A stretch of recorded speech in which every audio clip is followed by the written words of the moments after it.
Bharat news. आइए मैं आपको लेके चलती हूँ आज की विशेष रिपोर्ट की ओर।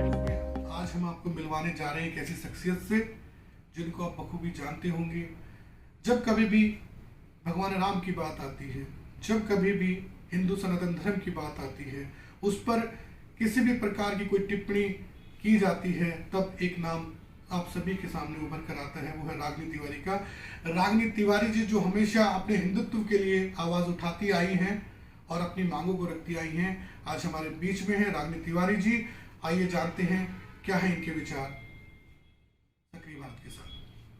रागिनी जी, बहुत बहुत स्वागत है आपका सक्रिय भारत न्यूज में। जी बहुत बहुत साधुवाद है आपको। और देश धर्म पर जब जब बात आती है तब तक मैं खड़ी रहती हूँ और खड़ी रहूंगी, क्योंकि जो आज हिंदू एकजुट हुए हैं और जो अभी कुछ दिन से जो हिंदू में जो जागरूकता आई है, जो मैंने अभियान चलाया था कि जागो तो एक बार हिंदू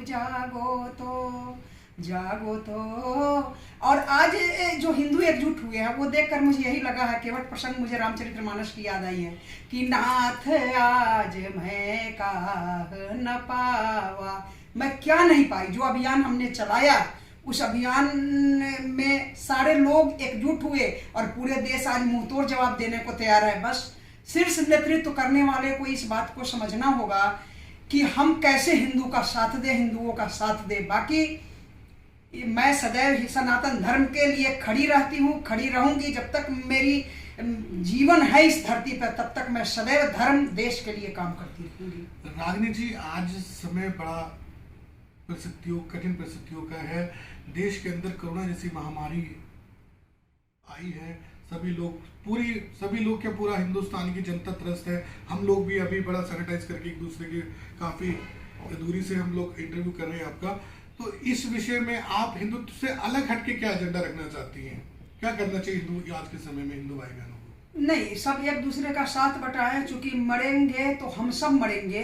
कोई नेता मरता नहीं है, और मरता भी है तो खैर वो किसी का साथ नहीं देता है, वो निधिपति नहीं है, जनप्रतिनिधि है। हम ही उसको चुने हैं। पूरे देश का लोग एकजुट होकर इस मुहिम में एक दूसरे का सहयोग करे और साथ दे, ताकि हम लोग बचे रहें। जब हम बचेंगे तभी तो हम राष्ट्र और धर्म के लिए काम करेंगे।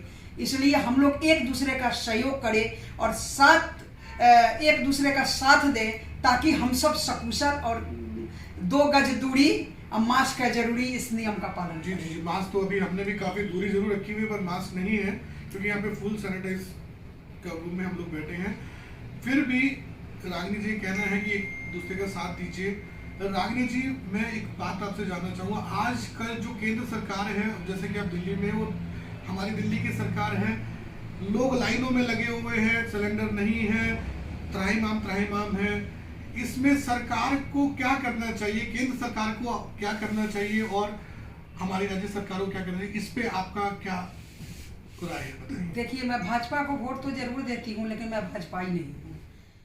दोनों के कार्य से हम संतुष्ट नहीं हैं। पर्सनल व्यक्तिगत मैं अपनी राय कह रही हूँ, क्योंकि वर्तमान ही जीवन है, वर्तमान की परिस्थितियों से हम संतुष्ट नहीं हैं।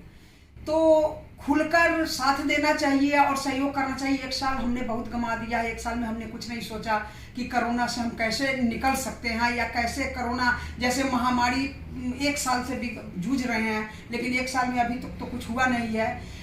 तो हम यही चाह रहे हैं जो सरकार शीघ्र इस पर कोई कड़ा ये कदम उठाए और वैक्सीन जो है जन जन वैक्सीन अभियान चले। जन जन को जैसे जरूरी होता है, जैसे BCG का पोलियो वाला, उस तरह जन जन को ये कराया जाए, ताकि कम से कम जो आशाएं हैं जो ऊपर। जी, अभी हमारे दिल्ली के मुख्यमंत्री अरविंद केजरीवाल जी कह रहे हैं कि कंपनी हमको दवाई दे नहीं रही है। देखिए, ये तो आरोप प्रत्यारोप का कहानी चलता है। राजनीति उसी को कहते हैं जहां नीतियां समाप्त हो जाती है। तो ये केंद्र को दोष देंगे, केंद्र इनको दोष देंगे, लेकिन भुक्तभोगी कौन होगा? जनता होगा। मरना तो फिर जनता को ही है। तो इसलिए अब केजरीवाल सरकार आखिर ये नहीं दिया तो ये पहले क्यों नहीं एक्शन लिया? केजरीवाल आज जब मर रहे हैं लोग, दिल्ली इतनी त्रस्त है, उसके बाद ही इसको क्यों याद आई? पूरे साल ये विज्ञापन में अपना पैसा खर्च किया है, ये सब आया, आज इसको ज्यादा केंद्र से मदद की याद आई है, तो ये क्यों नहीं पहले से मांग किया? तो मैं किसी भी राजनेता के काम से इस महामारी में संतुष्ट नहीं हूँ। ये मेरा व्यक्तिगत मत है। कितने प्रतिशत काम सही कर रहे हैं देश के प्रधानमंत्री नरेंद्र मोदी जी इस मुद्दा को लेकर? पिछली बार भी काम किया उन्होंने।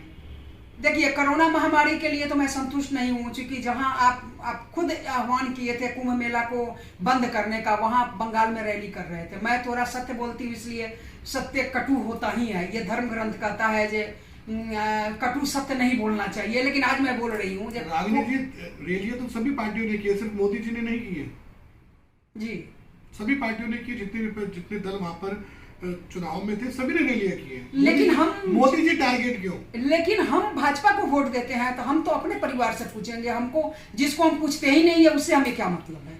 जी, अभी बदायूं में एक मौलाना जी की मरने पर बेहद ही भयंकर भीड़ जुटी, आपने देखा भी होगा, उसके विषय में आपका क्या कहना है? ये सब तो देश का बेड़ा गर्क कर दिया है। इस सब पर तो तुरंत योगी जी को एक्शन लेना चाहिए। 5-10 को जैसे फांसी झुला दे, देश बच जाएगा।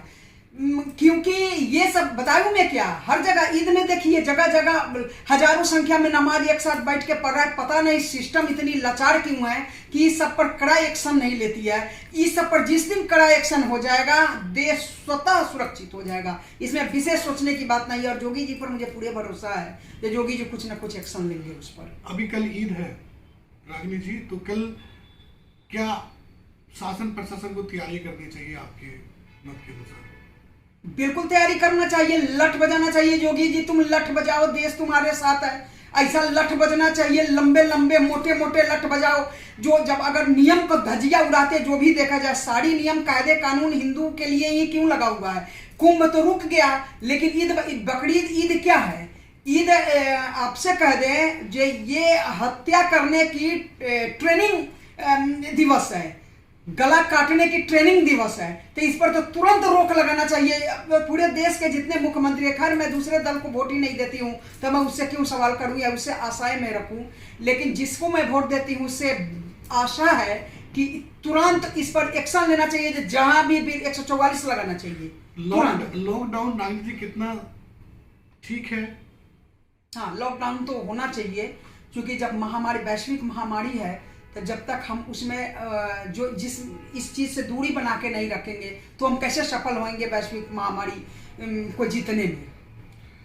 देश का मजदूर आज त्राहिमाम कर रहे हैं, उसके लिए क्या करना चाहिए?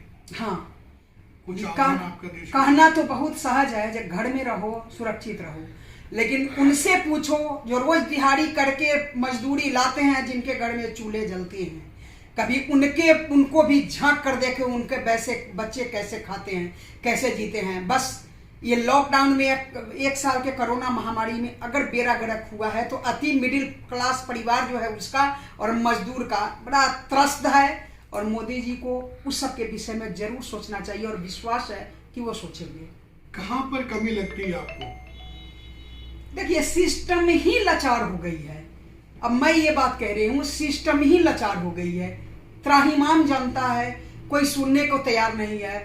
जनप्रतिनिधि अपने को निधिपति समझ लिए हैं। चाहे बिहार में ही, मैं तो बिहार की बिटिया हूँ इसलिए मैं बिहार के बारे में ही कह रही हूँ कि जनप्रतिनिधि अपने को निधिपति समझ लिए हैं। जो जिला अध्यक्ष है उसको लगता है जब भगवान का दूत है, यानी डायरेक्ट हमको भगवान से संपर्क है, हम किसी का नहीं सुनेंगे, भगवान मेरे मुट्ठी में है। तो जनप्रतिनिधि जब तक निधिपति बनना नहीं छोड़ेगा, देश का ऐसे ही बेड़ा गर्क होगा और लोग का ऐसे ही बुरा हाल होगा। तो ये थी हमारे साथ आज रागिनी तिवारी जी, जिनका कहना है कि आप लोग मिलजुल कर रखिए और 2 गज दूरी, मास्क जरूरी, और साथ में वाद विवाद चलते रहेंगे। आज देखने में यह भी आया है कि गंगा भी मैली हो रही है, लाशें गंगा में तैर रही हैं। इन लाशों को बचाना बेहद ज़रूरी है, देश को बचाना बेहद ज़रूरी है। राजनीति कोई भी दल ना करे, सभी लोग अपने देश हित में अपनी जनता का सहयोग करें।